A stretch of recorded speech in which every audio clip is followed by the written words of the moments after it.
Hello everybody, my name is Shortline614 and welcome back to, I think this is episode 11 of Shortline Space Program. In this episode, we are launching our nuclear tug, our NERVA Tug, inside the payload fairing of this Rappahannock 1-4 launch vehicle. 1 core, 4 boosters is the NERVA Tug, which will ferry all of our important payloads from Columbia Station out to the Mun and Minmus, where we will soon begin construction of Challenger Station in this episode. That's going to be the station around Minmus, which is eventually going to, supply our space program full of fuel. Now, if you remember in the last episode, we completed the Minmus Express mission, going out and exploring Minmus. While it didn't really, end how I wanted it to, it did provide a framework for, obviously, us to go out and build Challenger Station. And this is the second main framework, the most necessary component to build Challenger Station, because this will be ferrying out all the components. And there's the nuclear tug and a small station construction tug in its beauty. These things are going to be going to Columbia Station first, and then they will grab their payload, which are the two fuel tankers that are currently attached there that I set up on a live stream. Those are going to become not the core of Challenger Station, but they are going to give us a start and more fuel space, because Challenger Station, of course, is going to be it's going to supply all the fuel for our space program. So I try and get an encounter with Columbia Station. I have to orbit around Kerbal for 3 days, but who cares? 3 days isn't a long time, just trying to catch up. I forgot to for this to get into a proper a close enough place where I could what am I trying to say here? Columbia Station wasn't in the correct. I didn't pay attention to where Columbia Station was orbiting around Kerbal, so I just had to deal with it, but it doesn't really matter. Now, I did make a mistake with this mission. That upper stage, it has no means of docking on its own, of controlling itself on its own. I think it has a probe core, and that's about it. And I actually end up just deleting that afterwards, after we're done using it. But, we come into Columbia Station, and another mistake that I did is I placed the RCS instead of directly on the side. They're all kind of not slanted. They're placed in a spot where it makes it kind of hard to dock, because sometimes we'd be going in two directions at once. So this thing isn't going to be doing much docking to other things. Things are going to be docking to it, but the only thing it's really going to be docking to on its own is the stations. And these things are big enough so it works. So yeah, that upper tug full of fuel. I could have, looking back, I probably could retreat it if I wanted to, but I just ended up deleting it because I don't know. That's too bad. We could use the fuel. There's no such thing as. You could always use more fuel, but everything's pretty much filled up right now. So now begins the long, slightly painful process of docking this thing. As I said, the RCS they're not directly on the sides. They're kind of in a weird spot. They don't line up with the control ever so perfectly. But so I want to dock this to the Park Columbia Station, which is specifically designed for this tug. That being, of course, the nuclear tug refueling module, which is basically just this, except without the engines and the radiators and whatnot.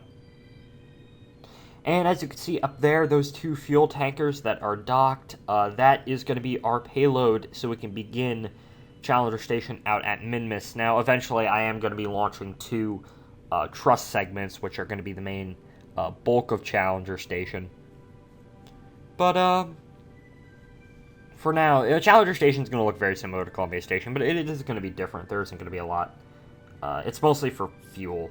That's pretty much it. And then, I don't know, I might add a lander to it as well. I'm not too sure. But, it's mostly just going to be for receiving tugs from the surface, or fuel miners from the surface, you know, converting that ore into fuel, and then sending it out in a refueling craft back here, or to the Mon, or wherever.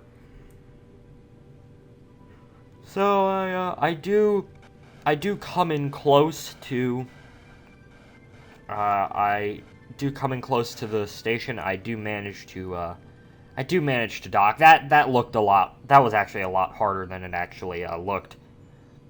But I have it all docked, and you know, this thing is mostly full. There's a bit of fuel I used, but it's not that much. And I just admire Columbia Station. And so, it is now time to send out these were tug refuelers that I used to refuel Columbia Station at the very tail end of its construction on a live stream. But these things are multi-purpose because I don't want them to go to waste. Also to cut down on the amount of launches that I need to do. I decided to reuse these as not the basis, not the main truss of Challenger Station, but things that we can dock to the side and, you know, use as extra fuel storage, which that station's going to have a lot more fuel storage than this one. Because it's going to be refining it all the time. So I had to reload there because I disabled all the RCS and the SAS on there, and I've stopped doing that because it takes a while to deactivate and reactivate, and I'm not really going to be using RCS on this station much. I say that, but in this clip right now I have it, I do have it on, but I'm not using it, so I guess it's fine. So yes, I drift these away from the station. So there are going to be four major components, or three, that we're going to send out to begin Challenger Station out there.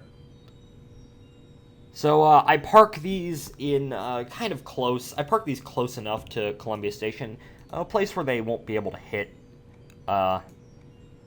And I eventually undock this entire our NERVA Tug. If you have a better name, please suggest in the comments below. Because NERVA Tug is fine because, you know, it has 8 of those NERVA engines. But if you have a better, more, I guess, romantic name, you can send it. You can post it in the comments, and hey, if it's good enough, or I might as well rename it. So I start to float slowly away from Columbia Station, and basically I just want to end up docking to those 2 fuel tugs, which they're not that far away. And of course, over there you see those 3 tugs, which I have decided to keep at Columbia Station, at least for now. One of those is eventually going to be heading out to Minmus, because each station needs at least 2 tugs.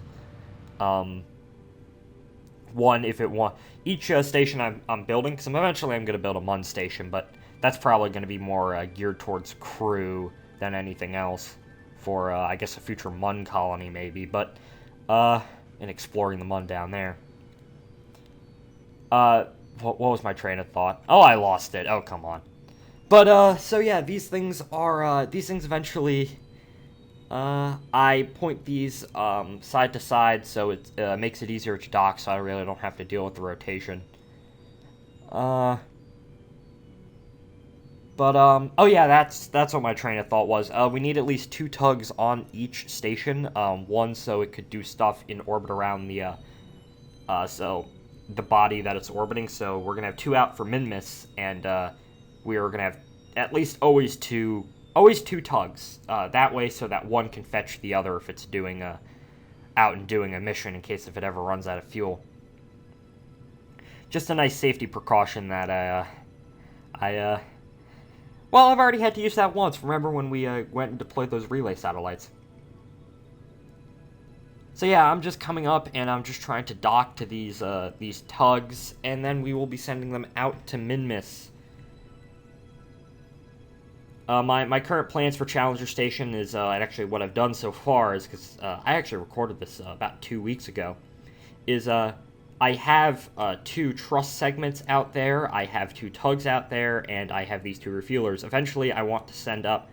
The next thing I want to send up... I also want to send up, obviously, at least 1 refinery and 1 ore tank, and then a lander, so it can start actually refining the ore while I continue station construction. And I do eventually want to...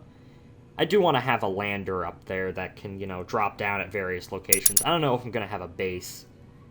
And if I do, it's probably going to be very small, but I don't really think it's worth the hassle. The Mun is where we really want to check out. Who knows, I might put a base at the Ice Cream Highlands, I guess I called them. So yeah, over here I was having a bit of trouble due to the placement of that RCS. I don't know. I actually can't remember if I just kind of gave up and used the docked the refuelers to it. That I ended up doing that later on with other segments. It ended up being easier. But yeah, I had a bit of trouble docking. Trying to maneuver properly and dock. Which, for I like to think I've gotten pretty well at rendezvousing and docking, but some things are just kind of meh. So yeah, I do end up switching to the payload itself and easing it in. Which, that's why I put RCS on all my payloads, so I can dock them by themselves. They're, all my payloads are spacecraft in their own right. Now, of course, when you're close to a station moving stuff around, or it's easier to use the tug. The tug really helps, but for a lot of things, it isn't necessary. Like, we didn't use the tug to dock these, but for the more interesting modules, we use the tug.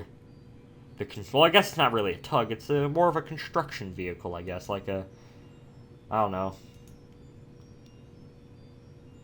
Some kind of construction vehicle. I don't know what I would describe it to.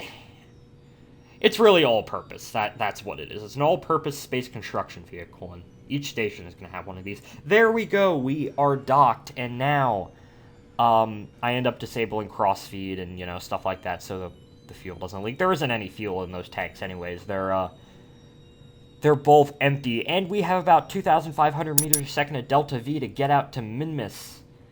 So I slowly warp away from Columbia Station. As I said, for some reason, when I ended up changing flags to my current Shortline Space Program flag, the previous flags that I had on there just kind of disappeared. That is a bug that, I don't know. I hope they end up patching in the future, but I don't know, Kerbal Space Program 2 is coming out in, fall 2021, so, as I said, we have about a year to kind of finish up everything on the save, and then before KSP2 comes out. But, that's all fine and good, I guess.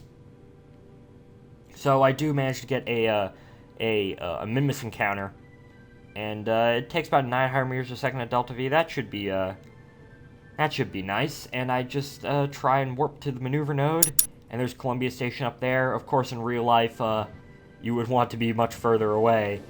But as I said many times, this is not real life. This is Kerbal Space Program, and off we go to begin Minmus Station, or Challenger Station around Minmus. And there we go. Columbia Station flies by. Those 2 tankers and that space construction vehicle will never be seeing that station again. The nuclear tug, well, it's going to become the NERVA Tug. It's going to become very familiar with it in in the future. So yeah, the magic of 3 times speed obviously makes us look a lot. This goes on a lot further. It goes on a lot quicker than it would in real life. In real life, this took like, this was like a good 5-minute burn. But it is rather pretty looking. And then we watch our orbit extend past up Relay 1, past up the Mun's orbit. I eventually just ditched the maneuver node because I don't really think I needed it.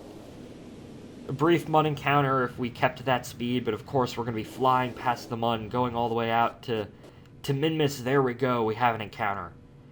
And, well, this is on its way to Minmus, and and I end up warping over there. Coming in over the South Pole again, because I'm not particularly good at Minmus encounters, but hey, I'm going to be doing a lot. The next episode, you'll see a really horrible Minmus encounter, and Minmus transfer, the worst one of my life, in fact. But, that's for a future episode. So, we obviously get into orbit around Minmus, and I start to, try and burn into getting an orbit around, just some kind of capture orbit. We can adjust the orbit later. Minmus is a small enough body, and we have enough delta V that it really doesn't matter. So, of course, I need to get into a prograde orbit, not a retrograde orbit like my first trip out here, but, or I guess it was my second trip with Minmus Express. Or I guess I did retrograde on the first trip as well, with those relays. I did end up deleting that, those other tugs. I haven't had good luck with space tugs recently, especially here around Minmus, but that luck is, hopefully, it's gonna change. Maybe not in the next episode, but maybe the one after that. I don't know yet. I have a bunch of stuff recorded. But, yeah, I did end up going into somewhat of a retrograde orbit, and, this thing took forever to turn, which, I mean, it has a bunch of SAS on it, but even then, I didn't want to waste my RCS. I didn't want to waste my RCS despite having so much of it. Huh. Not like I've done I'd like to think I've done a particularly good job about conserving, or reusing and conserving, fuel and resources and spacecraft, but not really. Hey, it's going to be like that in real life once we, get to this point in, I don't know, 10, 20 years' time. Of course, the space station that we're going to be putting in a near rectilinear halo orbit, the Gateway, it's going to be a lot less complicated than this, but maybe in about 20, 30 years' time, we'll have stuff like this when I'm, I don't know, out working for some rare company somewhere. Or in the space program, who knows. So we do manage to get into a fairly close orbit around Minmus, falling towards this small world. Which is funny, because in my spare time I've been playing a lot of Luna multiplayer with my friends, and it just, playing that and then going back to this just makes me realize how small of a body Minmus actually is. It's not that big. Of course, it's bigger than something like Gilly, but, Gilly is small. But, I've gotten into a sufficient 50 by 50 kilometer orbit that this thing can now go and fly away into its own orbit, and that's the first, I guess, 3 segments of Challenger Station mostly there. I'm gonna have to fine-tune it before I put it into the proper orbit, but in the next episode we'll send that nuclear fuel tug back to the to Columbia Station. We'll send some other tugs up here to the 2 tugs that we need to up here. Or 1 tug. We'll do more stuff in the next episode. I really don't know yet because I haven't edited it. But there's Challenger Station. It's going to grow a lot in the next couple of episodes, obviously, because it's still under construction. But I do want to get it to a point where we can start mining fuel and then, I don't know, maybe mining fuel, getting crew up here. We will have a small Minmus base. Testing stuff out here that we can eventually use on the Mun. I already have a base design in mind, which is pretty nice. Anyways. Just doing some mundane stuff. There's still a glitch where, for some reason, it won't let you transfer fuel from various tanks to tanks, which, that's a pain. But anyways, thank you for watching this episode of Shortline Space Program. We have begun our Minmus station in a new chapter in our space program. Stay tuned. So my name has been Shortline614. Please like, comment, subscribe. Tell me what you think. If you're on YouTube and BitChute, I do streams on YouTube and Twitch of various games. Join my Discord server for if you want to talk to me or whatever. And stay tuned for the next episode of Shortline Space Program. This has been really fun. Thank you, everybody, and, well, goodbye.